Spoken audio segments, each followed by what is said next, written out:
Bonjour, j'ai récupéré à la déchetterie une télévision LG. Donc ce que je vais faire, donc j'ai pas la télécommande, hein, j'ai pas le câble d'alimentation, mais bon, ce que je vais faire, je vais ouvrir le capot pour voir ce qu'elle a. Alors déjà dans un premier temps, je vais faire un contrôle visuel et éventuellement, si j'arrive pas à la réparer, je récupérerai les pièces qui ne sont pas défectueuses à l'intérieur. Après avoir démonté le capot, hein, donc là on voit les deux haut-parleurs, donc l'état visuel, bon, ça a l'air d'à peu près correct. Donc ça c'est la carte d'alimentation. Ce que je constate ici, là, il y a un condensateur qui devait être là, qui est complètement cramé. Alors je sais pas s'il est dans... Hein, si je vais le retrouver dans le poste ou pas. Ben, il est là. Et là, donc ce condensateur là, ce que je vais faire, je vais le mettre de côté, hein, je vais regarder sa référence, hein, pour voir si je peux en trouver un autre. Bon, ça a dû subir quand même quelques dommages. Donc ce que je vais faire, je vais commencer par démonter donc cette partie là. Bon, je vais démonter la platine d'alimentation. Je vais commencer par tester le fusible, hein, qui est là. Donc si je me mets entre les deux broches, donc là je constate que le fusible il a également lâché. Côté de la platine électronique, donc j'ai rien vu de trop anormal, enfin il va falloir que je teste tout. Il y a cette résistance là, cette résistance fusible là qui me paraît un peu suspecte. C'est comme si elle était fendue et donc je vais regarder un peu plus près cette résistance là. Je vais tester maintenant la résistance là qui me paraît un peu douteuse. Donc j'ai mis mon multimètre en position mètre et là je vois que c'est comme si elle était en court-circuit, hein, alors qu'elle devrait faire 2,5 ohms. Bon, c'est vrai que c'est une résistance faible et mon multimètre n'est peut-être pas assez précis pour ça. Ce que je vais faire, je vais le mettre sur mon microscope électronique, hein, qui se trouve ici, et puis je vais regarder de plus près la résistance. Donc on voit ici, mais elle est complètement fissurée à ce niveau-là. Hein, donc, et puis il y a même une perle ici hein, de métal. Cette résistance est également hors service. Donc je vais dessouder cette résistance et je vais en profiter aussi pour dessouder le fusible, hein, puisque ces deux pièces sont hors service. Voilà, donc la résistance est ici. Voilà, donc le fusible a été enlevé. Maintenant quel est son calibre. Donc là on voit que c'est un fusible T5, donc c'est un temporisé 5 ampères en 250 volts.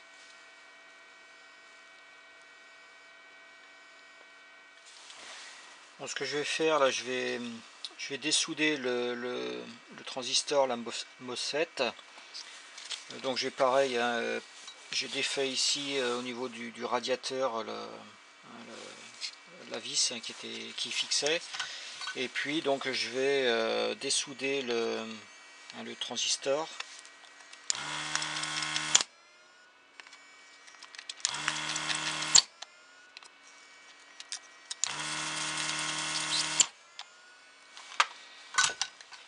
Je prends la pince pour l'enlever. Voilà. Donc là il est dessoudé, hein, donc on voit que quand même que ce style de pistolet est très pratique. Et maintenant je vais le tester. Alors pour tester rapidement ce transistor MOSFET, j'avais acheté ce petit appareil, hein, qui teste tous les composants. Donc je le mets dessus. J'appuie sur le bouton. Et on voit ici que c'est bien un transistor MOSFET, hein, avec les broches, hein, donc 1, 2, 3, hein, avec la guette, le drain et puis la source. Donc ça veut dire que ce composant il est fonctionnel. Donc je vais le mettre avec le reste, hein, donc avec le fusible. J'ai donc aussi cette résistance fusible, hein, que j'avais démontée auparavant, hein. Alors cette résistance fusible, il faudra bien que je la remplace par une autre résistance fusible, hein, parce que c'est des résistances spéciales. en cas de court-circuit, elles ne prennent pas feu. Hein. Donc il faudra vraiment que je mette ce même type de résistance. Voilà, donc je mets tout ça dans une boîte hein, pour bien repérer, et je note ici donc sur une feuille de papier tout ce que j'ai démonté. Bon, ce que je vais faire maintenant, je vais dessouder donc ici là j'ai donc un composant, là c'est DSC 5D15. Donc ça c'est une thermistance, donc je vais la dessouder, mais normalement entre les deux pattes hein, ça devrait conduire, hein, puisque c'est lorsque il y a une température élevée où le circuit s'ouvre. Et à côté je vais aussi dessouder ce composant, c'est SVC 621-14. Hein, donc SVC, c'est donc tout ça, c'est une varistance. Hein. Et puis en 621, ça doit être la tension nominale. Donc ce que je vais faire aussi, je vais dessouder et puis je vais contrôler que cette varistance, elle est conforme. Maintenant, je vais tester la varistance. Donc pour la tester, je prends un ohmmètre, hein, je me mets en position ohm et normalement je devrais trouver aucune résistance. Donc c'est le cas, hein, puisque voilà, même si je me mets en ohmmètre, ici je me mets entre les deux bornes. Alors ça c'est le premier test. Il faut regarder aussi physiquement là s'il n'y a pas de, hein, s'il n'a pas explosé, si ça n'a pas explosé, s'il n'y a pas de fissure et autres. Autrement, je vais le tester aussi également avec un mégomètre. Donc j'en ai un mégomètre qui injecte à 500 volts. Le tout c'est de pas dépasser la limite des tensions. Bon, moi c'est 621 volts. Hein, puisque la référence est SVC 621, hein, qui est la tension donc ce que je me mets là, je vais mettre sur 500 volts. Voilà. Ça va bien voir. Et puis j'appuie sur le bouton. On voit que ça monte. Là je suis à 243, ça descend 231 mégooms. Hein, donc ça veut dire que la varistance est bonne. Donc maintenant, je vais passer à l'essai de la thermistance. Maintenant, je vais tester la thermistance. Hein, donc c'est DSC 5D. 5D, donc 5 c'est la valeur de la résistance. Donc je me suis mis en ohmmètre là et je vais donc raccorder ma thermistance sur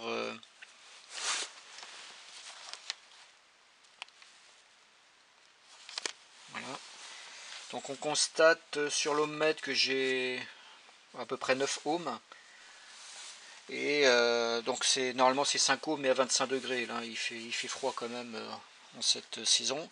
Ce que je vais faire maintenant, je vais chauffer la thermistance avec mon pistolet d'air chaud là, et puis je vais voir donc l'évolution de la résistance en fonction de la température. Donc là je suis en train de chauffer. Et on voit qu'on est passé de 9 ohms, là on descend à 6 ohms, à 5. Hein, donc ça veut dire que la résistance elle varie bien en fonction de la température. Bon je vais pas trop la solliciter non plus, hein, je vais arrêter là. Donc là on est à 2,7 hein, et donc maintenant là, hein, je vais mettre le doigt dessus là, pour la refroidir un peu plus rapidement hein, sans trop faire de choc thermique. Mais on voit que la température hein, diminuant là maintenant, la résistance elle augmente hein, pour se repositionner à la résistance initiale. Voilà, donc ça veut dire que cette thermistance elle est conforme. Je vais démonter l'optocoupleur, hein, donc c'est un phototransistor, et puis je vais le tester. Bon, je vous fais voir l'optocoupleur hein, qui est ici. Hein, donc on voit les quatre pattes hein, de fixation avec le marquage ici. Et j'ai fait donc un petit peu plus bas là. Donc ici j'ai représenté, hein, donc c'est un EL 817. Hein, donc je l'ai marqué ici, et au niveau du schéma, enfin du raccordement, j'ai mis ici là donc le petit schéma. Donc on voit ici où il y a le point Hein, entre ces deux broches, c'est la diode, hein, donc la DEL, hein, qui émet des infrarouges côté phototransistor. Donc la DEL ici, ça va être l'anode, la cathode, hein, ici. Et puis de l'autre côté, hein, sur ces deux autres broches, hein, donc ça va être comment dire, la partie phototransistor, hein, où il y aura donc en bas, là, ça sera la partie émetteur et collecteur. Donc pour tester ce phototransistor, il y a deux solutions, hein, soit avec un voltmètre. Il suffit de se mettre au niveau de ces deux broches là, donc au niveau de la diode, de se mettre en position test diode, hein, donc on voit ici test diode. Et puis quand on mettra le plus on va dire du multimètre, si on met le plus ici et le moins ici, on devrait avoir la tension de seuil de la diode. Et si on fait l'inverse, donc le plus ici et le moins ici du testeur, on devrait ne plus, enfin, aucune tension ne doit être présente. Et toujours avec ce même testeur, hein, si on met de l'autre côté, hein, peu importe qu'on inverse les deux polarités, on devrait avoir aucune résistance à ce niveau-là, hein, en position ohmmètre. Ça c'est une chose. Autrement, le deuxième test, hein, c'est en injectant une tension de à peu près 1 volt, et puis on augmente, mais très peu, hein, il ne faut pas aller au-delà de 2 volts. On injecte une tension au niveau de la diode qui va émettre des infrarouges, et de l'autre côté on met un ohmmètre pour vérifier si la résistance en sortie donc côté transistor varie. Ce que je vais faire les deux méthodes, et puis bon, j'ai mis mon multimètre sur la position test diode. J'ai branché donc sur la partie, hein, sur la partie diode. On voit que là rien ne se passe, et normalement si j'inverse donc les deux, on devrait voir la tension de seuil de la diode, et ça devrait marcher à ce niveau-là. Voilà. Donc là on voit que la tension de seuil elle est de 1,1 volt. Hein, donc ça veut dire que la partie diode elle est bonne. Et si je fais donc partie transistor, peu importe, donc là je vais me mettre en position ohmmètre, hein, éventuellement. Si je me mets ici, je devrais rien avoir. Voilà, donc j'ai rien. Et si j'inverse les deux broches, je devrais également ne rien avoir. Alors, attends, c'est peut-être parce que ça se touche. Ouais, c'est parce que les deux fils ils sont en train de se toucher là, mais donc j'ai rien du tout, hein. Donc voilà pour le test. Je vais quand même faire un petit test quand même pour vous faire voir un test avec en injectant une tension. Bon, j'ai raccordé donc mon multimètre, hein, donc sur position ohmmètre, hein, côté transistor, et côté diode, hein, j'ai injecté une tension. Donc je fais varier la tension, et on va voir au niveau de la résistance, un côté transistor, ce qui se passe. Donc là je suis 1 volt. Donc on voit que la résistance ici elle évolue, hein, puisque je suis à 600 ohms à peu près. Là je suis à 1,3 volts, 1,4, 1,6. Bon, je vais pas aller au-delà, hein, d'une façon ou d'une autre, c'est pas la peine de prendre des risques. Donc là on voit que si je me remets à 1,7 volts, hein, je suis à 200 là, enfin bon, hein, ça fluctue pas mal. Mais ça veut dire que donc mon phototransistor, eh ben, il est conforme. Je vais défaire ces deux composants qui sont là. J'ai pas vu la référence, hein, je vais regarder ça. Bon, j'ai dessoudé les deux diodes. Donc c'est des diodes, hein, en fin de compte, c'est des diodes rapides, hein, type Schottky. Je les ai testés, ces deux diodes sont bonnes. Bon, je les ai testés à l'ohmmètre, hein, et c'est bon. Ce que je vais faire maintenant, je vais défaire les diodes, les deux diodes Zener qui sont ici, là. Je vais les dessouder et puis les tester également. Et puis je vais en profiter aussi pour tester les diodes de redressement qui sont ici, là. Bon, j'ai démonté les deux diodes Zener. Donc j'en ai deux là. Donc c'est des diodes 1N5246B. C'est des diodes Zener de 16 volts. Donc je vais les tester avec l'appareil que j'avais fabriqué. Donc je mets la cathode sur le plus. Et normalement je devrais trouver donc la valeur de 16 volts. Voilà. Je mets le moins. Bon, je suis à 15 volts, donc là la diode celle-ci est conforme. Je vais prendre la deuxième diode pour voir si elle est pas coupée ou autre. Je mets dessus et je teste. Donc elle est également à 15 volts, hein, donc ça veut dire que les deux diodes Zener sont en bon état. Bon, j'ai démonté le pont de diode, hein, qui était à ce niveau-là, ici, là. À ce niveau-là sur la plaque. Bon, à chaque fois je démonte les composants, hein, mais je suis pas obligé, hein, je peux très bien les tester directement à partir du moment où il n'y a pas d'affluence sur une autre, par d'autres composants, hein, je peux les tester directement. Mais si je le fais aujourd'hui, c'est vraiment pour vous faire voir un peu comment je teste aussi certains composants. Donc ce que j'ai mis, donc c'est mon multimètre en position diode. Et je vais tester les diodes. Donc ce que j'ai fait aussi le schéma, hein. Donc le pont de diode il est constitué, hein, donc de 4 diodes.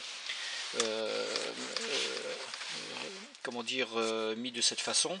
Hein, donc ici il y a le moins qui arrive ici, le plus, et puis les deux bornes alternatives. Donc là on voit aussi sa représentation.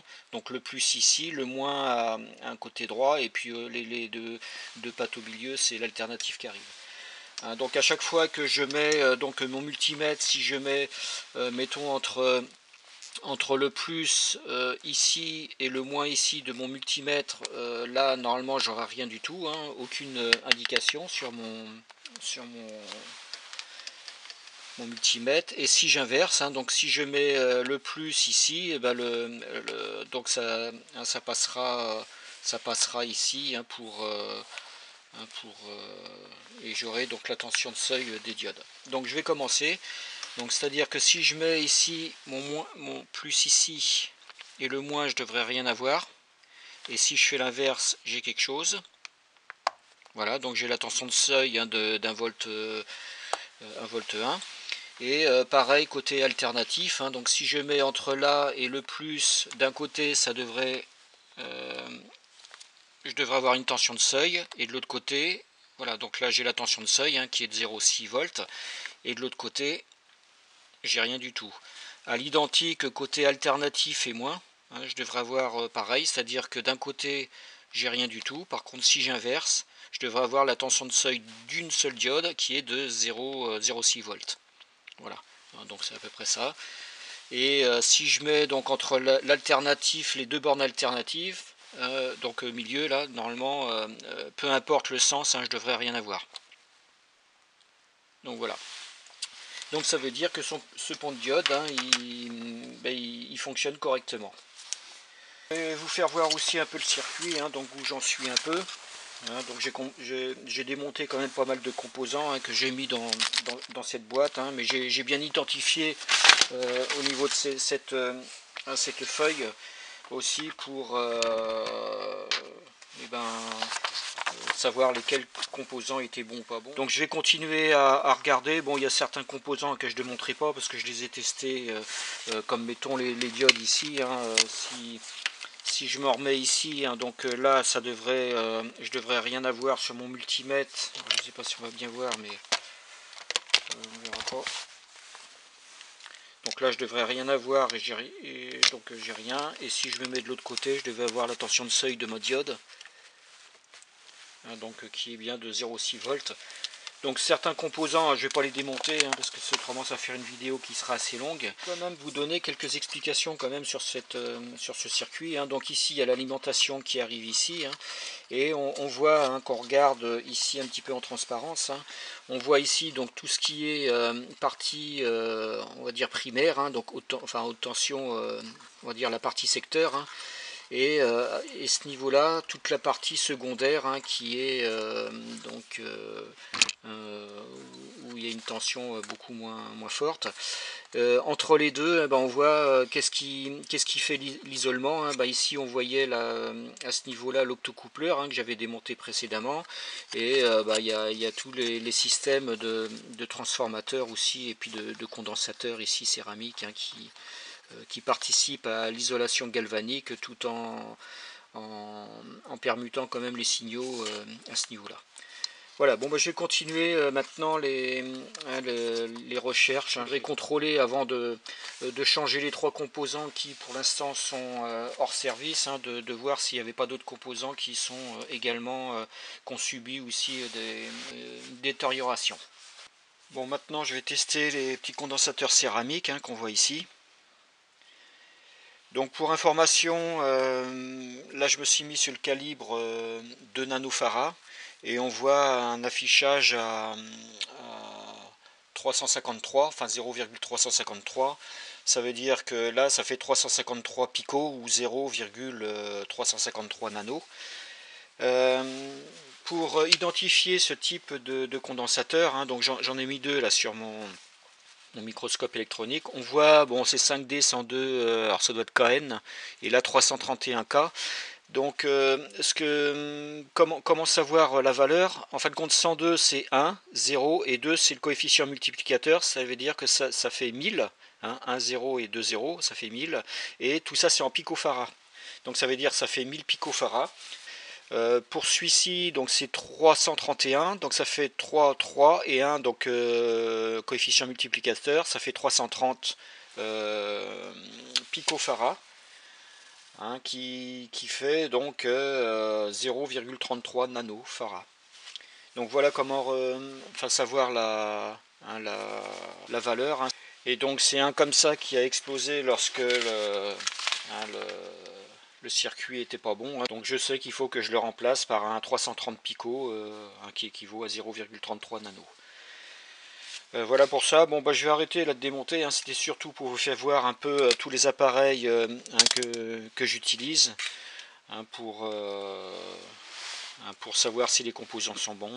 Surtout que généralement je ne dessoude pas tout non plus, hein. Je fais beaucoup aussi à l'ohmmètre, hein, comme je disais. Même pour les diodes Zener, hein, il suffit de se mettre en position diode et voir si elles conduisent d'un côté et de l'autre, et si elles ne sont pas au court-circuit ou carrément coupées. Bon, voilà où en est le circuit. Bon, je vais remonter l'ensemble hein, de tous les composants que j'ai démontés, hein, qui se trouvent là-dedans. Là. Et puis je vais faire un essai en branchant donc, le secteur sur la platine. Avant de ressouder tous les composants, j'ai fait les recherches là, concernant les trois composants qui sont HS. Hein, donc il y avait le fusible. J'ai trouvé un fusible temporisé là, de 5 ampères hein, que je mettrai donc à la place hein, de celui-ci. Ensuite, le condensateur céramique 1 kV. Alors ça c'est du 0,33, hein, celui qui était pas bon, hein, qui a explosé.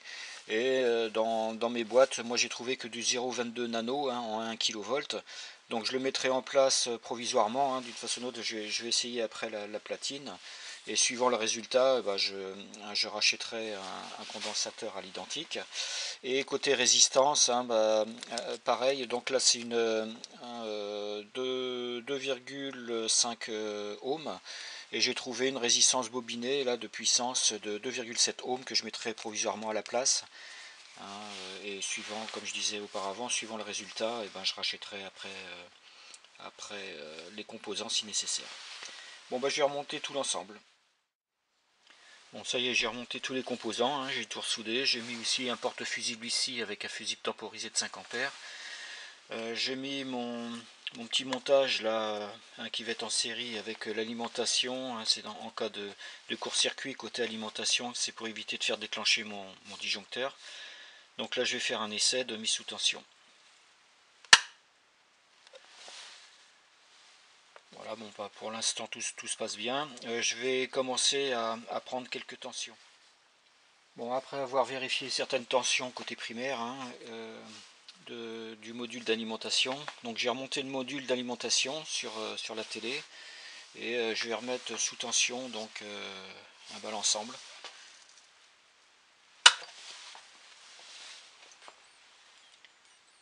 Donc là c'est sous tension. On voit ici ça clignote, un côté écran, hein, la marge de la télé. Donc ce que je vais faire, j'ai contrôlé en sortie là toutes les tensions hein, qui sont affichées sur la carte. Donc, donc j'ai du 3 volts 5, bon le GND c'est le ground, hein, donc la masse, 12 volts, 24 volts, 3 volts 5, et toutes les tensions qui sont indiquées dessus sont bien en sortie à ce niveau-là. Donc, donc ça ne vient pas de l'alimentation de la carte, mais ça viendrait plus de ce module. Qui, il y aurait un défaut à ce niveau-là. J'ai recherché donc dans cette partie-là hein, tout ce qui est carte mère. De façon autre, mes compétences sont limitées pour ce type de circuit. Hein. Bon, j'ai rien vu d'anormal. J'ai débranché quelques fils de temps en temps, là, quelques connecteurs pour voir ce que ça donne côté alim. Ça donne rien de plus. Comme j'avais dit auparavant, j'ai contrôlé aussi toutes les tensions. Hein, donc entre le 3, je crois que c'était du 3,5 volts.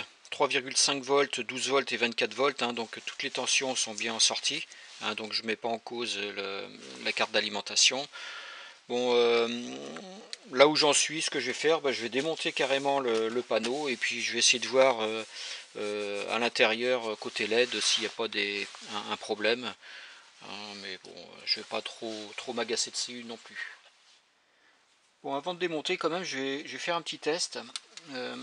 Donc ça c'est les câbles qui vont donc après en dessous qui alimentent le panneau LCD. Et donc je vais injecter une tension dessus hein, que je vais mesurer avec un voltmètre et puis voir après donc côté écran si ça s'allume ou pas. Voilà, donc j'ai raccordé mon multimètre hein, dessus et je vais donc injecter une tension. Là j'ai 2 volts. Là j'ai 8 volts. Là j'ai 50 volts.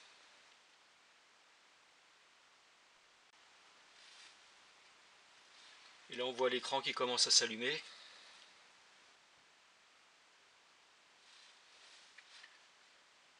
Donc je vais arrêter là hein, quand même au niveau de l'injection de tension, mais on voit que l'écran, on voit pas trop de zone d'ombre. Je pense qu'il n'y a pas trop de problème côté d'elle. Hein, on voit bien l'affichage, enfin tout l'écran qui devient. Je vais vous faire voir maintenant comment est constitué un écran hein, de télévision, donc sur la LG. Donc j'ai tout démonté. Bon finalement c'est pas compliqué à démonter et bon faut faire attention à pas casser les petites pattes hein, de fixation en plastique, mais ça se fait très facilement. Donc là il y a toute l'armature hein, sur le côté hein, qui se défait avec des petites vis. Donc après ça c'est les petits clips hein, qu'on enlève. Donc ça c'est tout, hein, tout l'encadrement. Donc il suffit de soulever avec un petit tournevis à ce niveau-là, chaque patte, en faisant attention à ne pas les casser. On se retrouve ensuite avec l'écran, hein, l'écran de télé hein, qui est là. Attention aussi au raccordement électrique hein, sur la carte mère.